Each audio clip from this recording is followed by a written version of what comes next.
Treino em Foco, Vida de Atleta. Como você está acostumado, aqui nessa série do Treino em Foco nós entrevistamos atletas de diferentes modalidades esportivas para alguns aspectos importantes. Conhecer a modalidade esportiva, se ela não é muito popular, e também conhecer a vida, principalmente conhecer a vida desses atletas, tanto a vida desportiva, quanto, vamos dizer assim, a vida não esportiva, a vida particular, que na verdade se interagem com essa vida esportiva, que nós já vimos em várias outras entrevistas com outros atletas anteriormente à entrevista de hoje. Na verdade, hoje nós estamos entrevistando dois atletas de uma modalidade esportiva não muito popular no Brasil e que a gente vai ter a oportunidade então de conhecer essa modalidade esportiva e, como eu disse, conhecer um pouco da vida dos atletas que praticam essa modalidade esportiva num alto nível de rendimento. Então, logo depois da vinheta, nós vamos conhecer a modalidade e os atletas.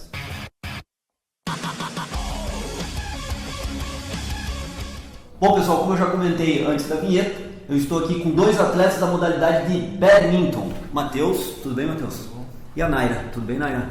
Muito obrigado por vocês estarem aqui cedendo o tempo de vocês para essa entrevista, para a gente poder esclarecer para o pessoal que está em casa, né? Conhecer primeiramente um pouco melhor do badminton e depois conhecer um pouco da vida de vocês e do treinamento de vocês, como é que funciona, como é que as coisas fluem, né? Ao longo da entrevista, como vocês já estão acostumados, a gente vai colocar algumas imagens do badminton, das avaliações que os dois atletas também cederam aqui para o Treino em Foco, né? Então, mais uma vez, eu agradeço vocês dois.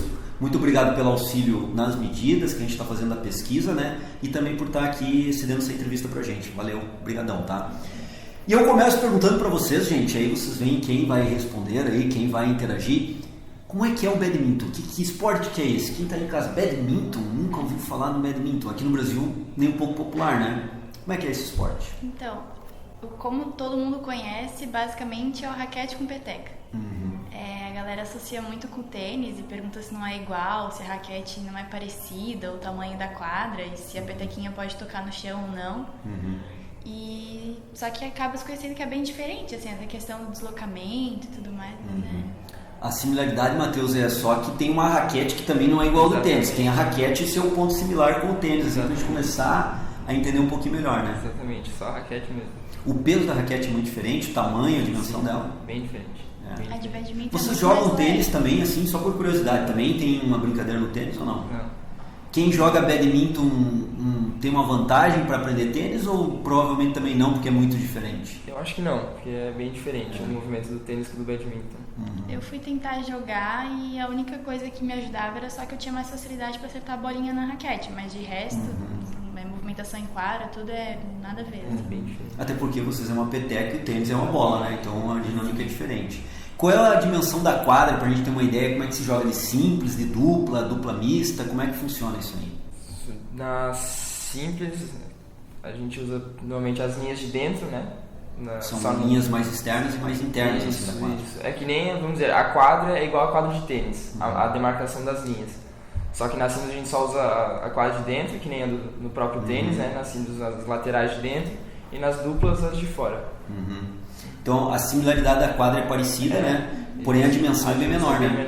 E a altura da rede ali, como é que é? É 1,55m normalmente, de 1,52 a 1,55 a altura da rede. E pode jogar simples e duplas, é isso, né? Isso. E como é que funciona? A regra muda do simples para dupla ou é só a dimensão da quadra mesmo? Só a dimensão da quadra. E a lógica é igual do tênis, então, é tocar a bolinha, ou no caso a peteca, de um lado para o outro. Isso.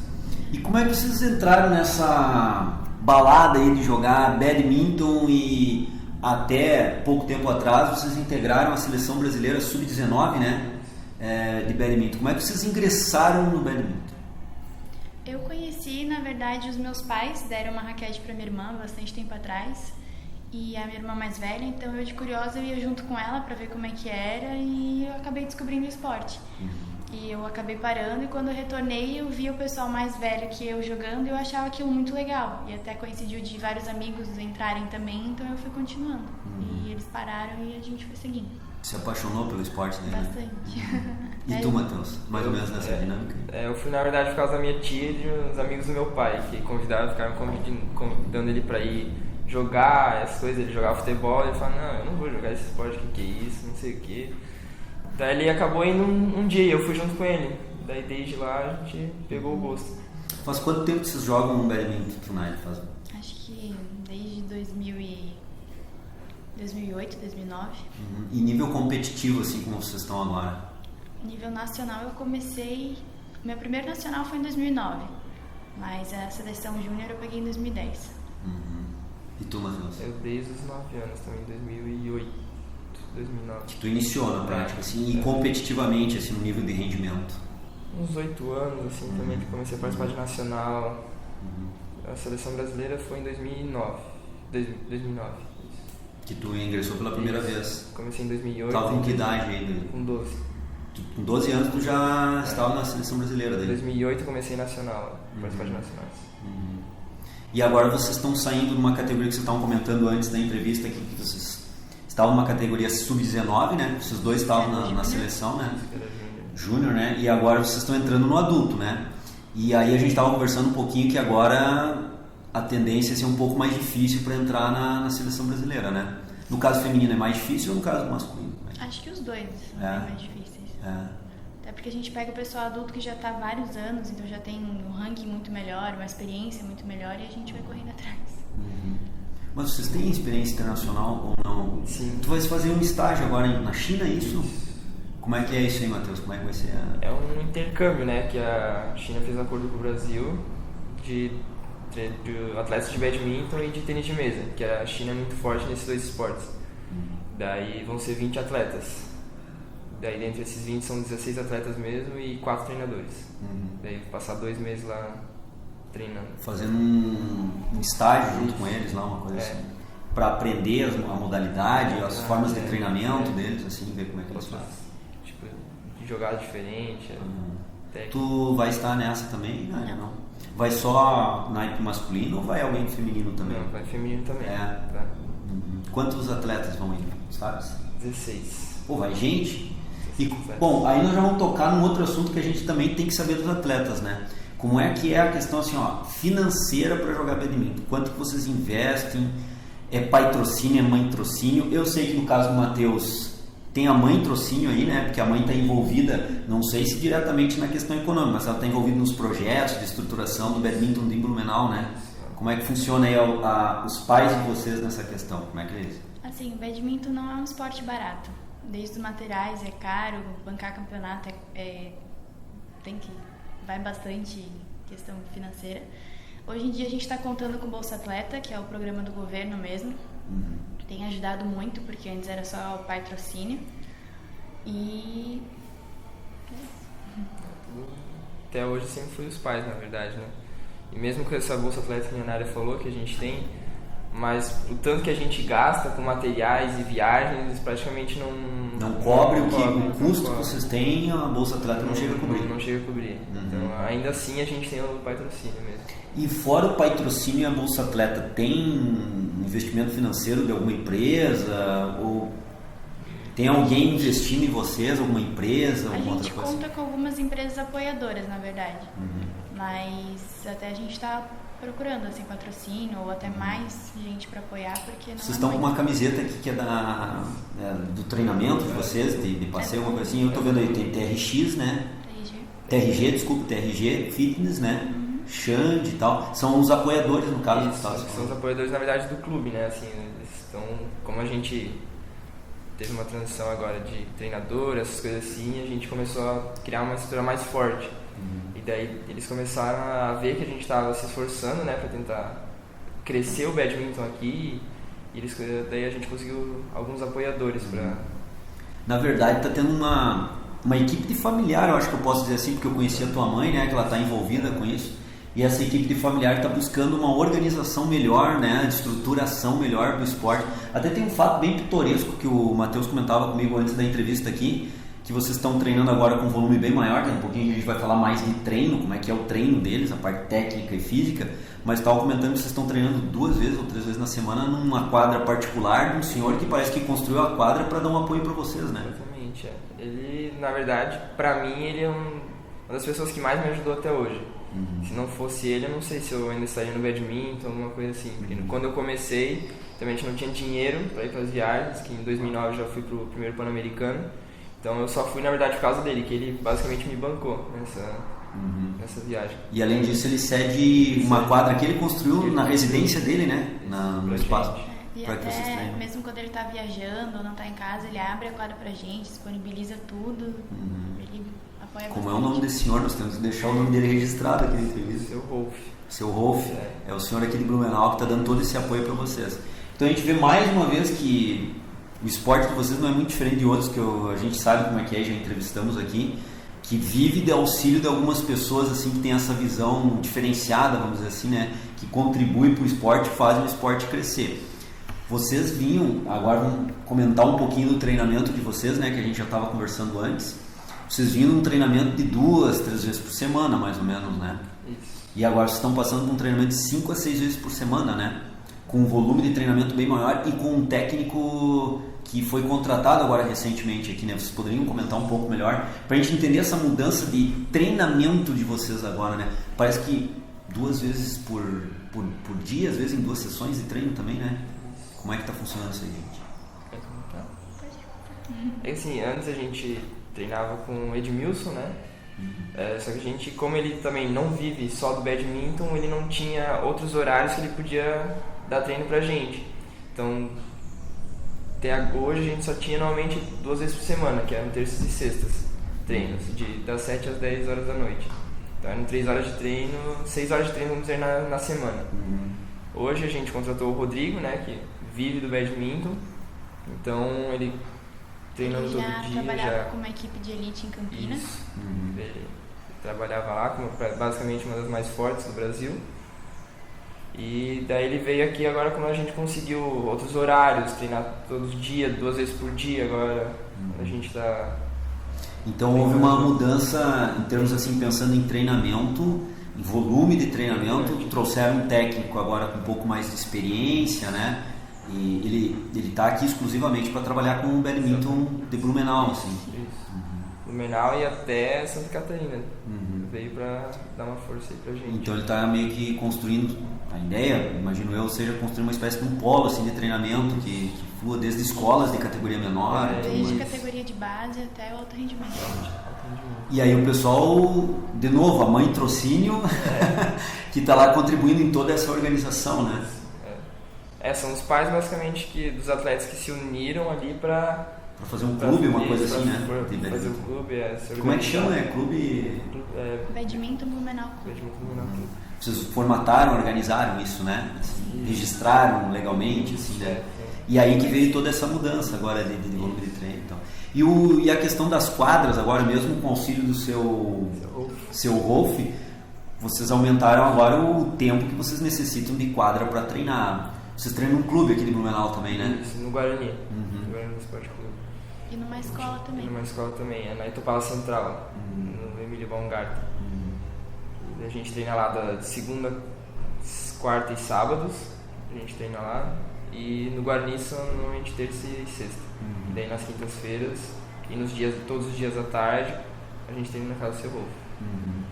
Então a gente vê mais uma vez, pessoal, a organização de quem está próximo aos atletas, sempre, né, os pais, né, dando aquele apoio e organizando o esporte, porque sem a organização não tem como evoluir. E a gente pode notar que os 2 atletas que estão aqui estão evoluindo, já estavam no nível de destaque nacional, mas agora passando para o adulto precisa de uma organização maior, um volume de treino maior, e a própria família se organizou para poder produzir essa organização melhor para vocês, né? Sem elas, vocês têm nutricionista que dá um apoio? Não, a gente tem que buscar sempre de fora, se tem interesse. Agora a gente conseguiu uma parceria com um psicólogo esportivo, que vai ajudar bastante. E toda a parte de questão física, preparação física e tal, o nosso técnico mesmo que vai. Ele que faz a parte física. Então hoje vocês têm, agregando ao staff de vocês, a equipe de vocês, um psicólogo da área esportiva, né? E fisioterapeuta? Não. Nutricionista? Então a gente vê mais uma vez o caso de vocês não é o único, né? Na verdade, deveria até ser assim a exceção, mas é o contrário, é a regra, né? A maioria dos atletas no Brasil em diferentes modalidades sofrem dessas carências, né? Por isso que o nosso esporte sofre tanto também, porque não tem uma equipe, embora vocês tenham os pais aí se organizando e fazendo muito em prol de vocês, ainda tem algumas carências que seriam interessantes, fundamentais que vocês tivessem, né? Gente, como é que é a organização do tempo de vocês? Vocês estão treinando 2 vezes por dia agora, em 2 sessões, né? A Naira faz o curso de Educação Física. Tem um caso peculiar com a Naira, foi convidada para trabalhar aqui com a gente dentro do laboratório, né? Fazendo pesquisa, ela ficou um tempo e veio conversar com a gente depois, né, Naira? Como é que foi a situação ali? Não estava conseguindo conciliar o tempo, tanto é porque como a gente treina em vários lugares diferentes, a questão do deslocamento acaba sendo difícil, porque a gente se desloca muito de ônibus, depende de transporte público e tudo mais. Então só essa questão de sair de um lugar para o outro a gente já perde muito tempo. Então a gente só treina, vai para casa, come, já sai para treinar de novo, e às vezes até conciliar os próprios estudos normais da faculdade já é difícil. Então mais grupo de estudo ainda não estava conseguindo conciliar e me dedicar da forma que era realmente necessária. Então a gente pode notar que abre-se mão de alguma coisa, né? No caso, assim, tu está fazendo o curso de Educação Física e teria uma experiência no laboratório de pesquisa. Não foi possível em prol de manter a concentração e o foco no badminton, né? Então a gente vê essa... Bom, eu imagino também que vocês todo final de semana vão pra balada, né? Quinta, sexta, sábado, vocês estão lá marcando ponto, imagino eu, né? Ou não? Na verdade, eu acho que a gente não sabe mais o que é isso. Faz muito tempo, né? Porque em função do treino? É o desgaste também, né? Porque a gente sempre treina todos os dias à noite. Então chega muito tarde em casa, acorda cedo para ir para a faculdade, sábado treina também. Então quando a gente tem tempo a gente quer descansar, quer se recompor, né? Então a gente vê mais uma vez que o atleta, como eu estava comentando antes, as pessoas veem muito o glamour do esporte, né? O atleta subindo no pódio e ganhando a medalha. Agora, o que ele fez para caminhar, para chegar nesse nível, talvez as pessoas não vejam. E o que ele abriu mão, né? Vocês estão abrindo mão. Você está abrindo mão de uma experiência de estudo universitário, dentro do laboratório. Além disso, vocês dois estão abrindo mão de o que os adolescentes aí na faixa etária de vocês normalmente fazem, ir para balada no final de semana. Como a Naira colocou, já não sabe quanto tempo, não sabe mais o que é isso, né? Então vocês abrem mão desses aspectos em prol do badminton. A família abre mão com certeza de várias outras coisas para poder também ajudar vocês a se conciliar. Então a gente vê que o esporte no Brasil ele vive desses empenhos pessoais, né? E com baixo apoio do governo na maioria das vezes, né? Difícil. E aí, como é que vocês conseguiram esse estágio lá na China agora? Como é que foi? Por convocação, né? Eles, na verdade, como eu fiz parte agora esse ano da seleção júnior, né, pro Pan-Americano no México. Então eles escolheram alguns da seleção adulta, quatro meninos da seleção adulta e daí a seleção júnior do Brasil. E tu tinhas participado do Pan-Americano na seleção júnior. Na seleção júnior. Daí, em função do teu destaque, tu foi convocado também para essa experiência agora lá. Mas e essa parte, ela é financiada pelo governo chinês. Pelo governo chinês.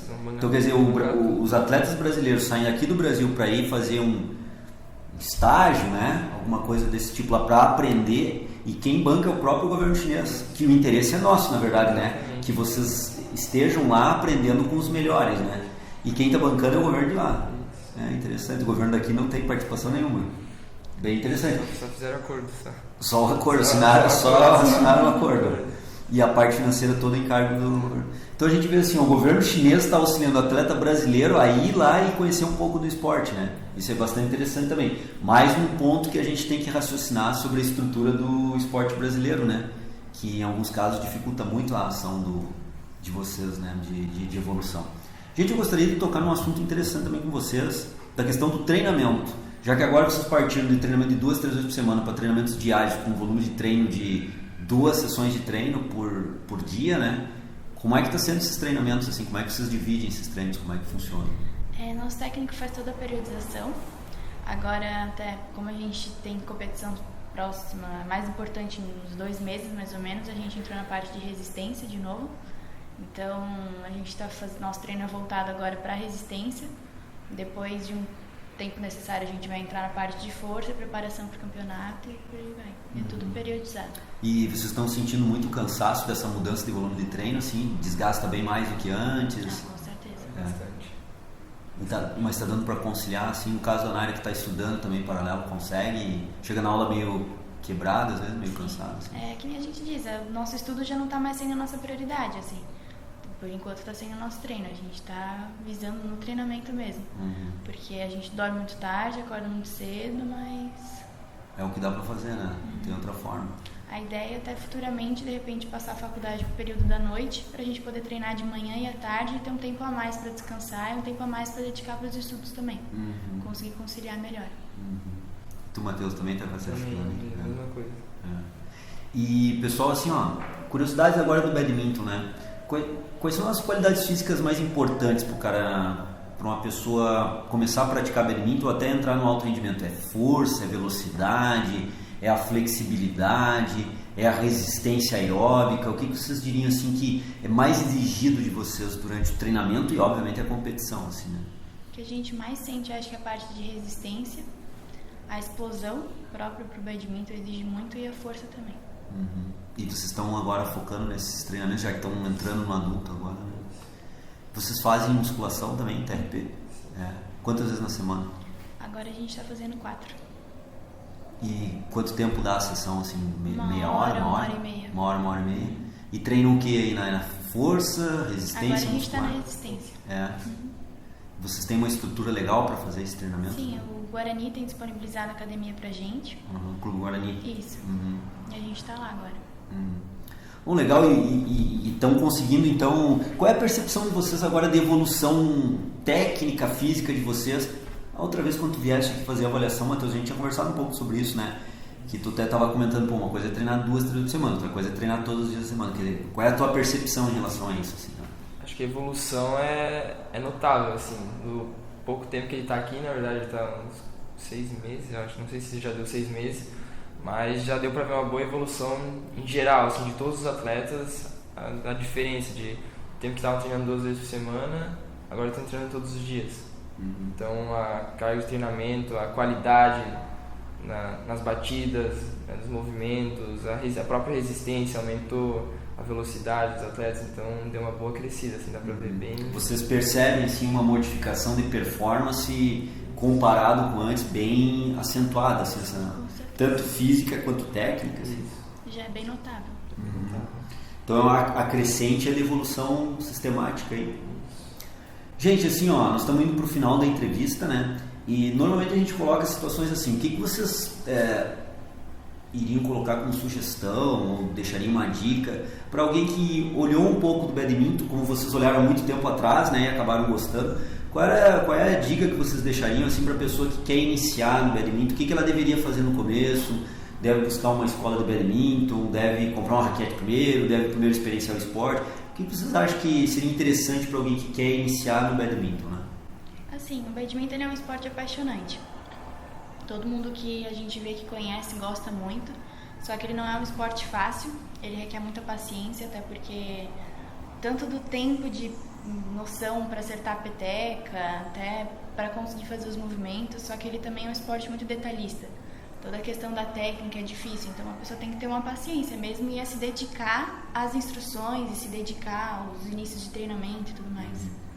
Para quem visa um rendimento, assim.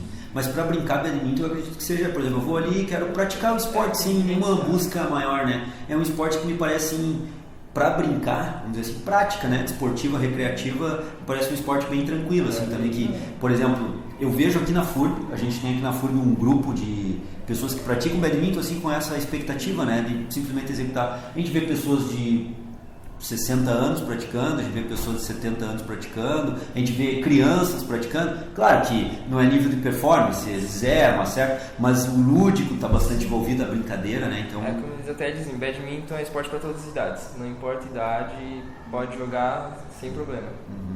Agora, quando cai na performance, como a Naira falou, aí já umas vezes, como todo esporte, né?